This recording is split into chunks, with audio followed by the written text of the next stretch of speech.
Will Courtland Sutton be present for Denver Broncos mandatory minicamp June 11th through June 13th? This has been a subject of conversation here in the Mile High City for some time, as Sutton has not been present for any of the Broncos' voluntary offseason workouts as he seeks new money on his contract. We've talked about ad nauseum on this channel how Sutton only has $2 million of guaranteed money left on his deal, and that's all in 2024. He has no guaranteed money left on his deal through 2025, so if he were to get injured, he would have no financial protections. That's an issue. It's been reported by ESPN's Jeremy Fowler that Sutton is looking to get his deal raised up to about $15 to $16 million per year. I think that if that were really the case, that would have already happened. But Sutton has put this topic a little bit to rest because he spoke on the DNVR podcast today, and he said that he will be at mandatory minicamp. So there was going to be a chance that if Sutton did not show up for mandatory minicamp, that the Denver Broncos could fine him. I do sympathize with Courtland Sutton about wanting more money on his deal because of the fact that I want him to be protected in the event that he gets injured. But I've also been vocal in saying that I feel like his approach to this is a little bit misguided in the fact that I at least want him in the building, building that chemistry, that camaraderie, and that relationship with Bo Nix, because at some point in 2024, it may not be week one, but I think it will be, Bo Nix is going to be the starter for the Denver Broncos, and you want Courtland Sutton and Bo to get that chemistry, get that camaraderie, learn how Sutton wants certain routes run, learn Bo Nix's cadence, learn just little intricate stuff like that that you can only learn through reps on the football field. And even if Sutton weren't participating in most of the on-the-field drills, he could be running a few routes on the side at the end of practice with Bo Nix. That's something that's very much in play, and I was frustrated with Sutton not being present. Now at least he's going to be in the building, probably participating in on-the-field activities. He may kind of tamper it down until his financial demands get met, but he will at least be in the building. And to kind of tamper my concerns about Bo Nix and Courtland Sutton not getting that relationship built, Bo Nix and Courtland Sutton have at least spoken. Courtland Sutton said that he reached out to Bo right after he got drafted, said he gave him some insight entering his rookie year. He also said, I think Bo brings a lot of good qualities to our team. I'm looking forward to getting out there to work with him. So that implies that Sutton will be participating in on-the-field activities. He's not just going to show up to the building just to avoid getting fined. So it seems that Sutton is committed and he's all in, which is good news there.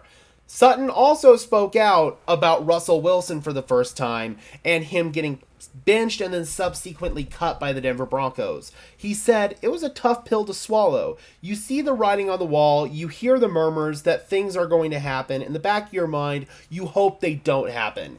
He also said that he really hopes that Russell Wilson does well in Pittsburgh next year and that he gets, quote, a bad rap. So we all know that Russell Wilson and Courtland Sutton had that strong chemistry and that strong relationship both on and off the field, and Courtland Sutton felt a certain type of way when the Denver Broncos elected to bench Russ. You could see his kind of body language in those last couple of games with Jarrett Stidham out there. He just didn't feel like he really was all in with Jarrett Stidham.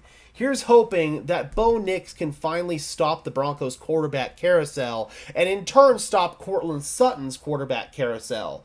Courtland Sutton's first starting quarterback in Denver was Case Keenum in 2019. And just think about the amount of quarterbacks the Broncos have cycled through since then. Joe Flacco, Brandon Allen, Drew Lock, Jeff Driscoll, Kendall Hinton / Phillip Lindsay, Teddy Bridgewater, Jarrett Stidham, Russell Wilson, Brett Rippon. I mean, and I'm probably missing one somewhere there. That's how bad it's been in terms of how many different quarterbacks that Courtland Sutton's played with.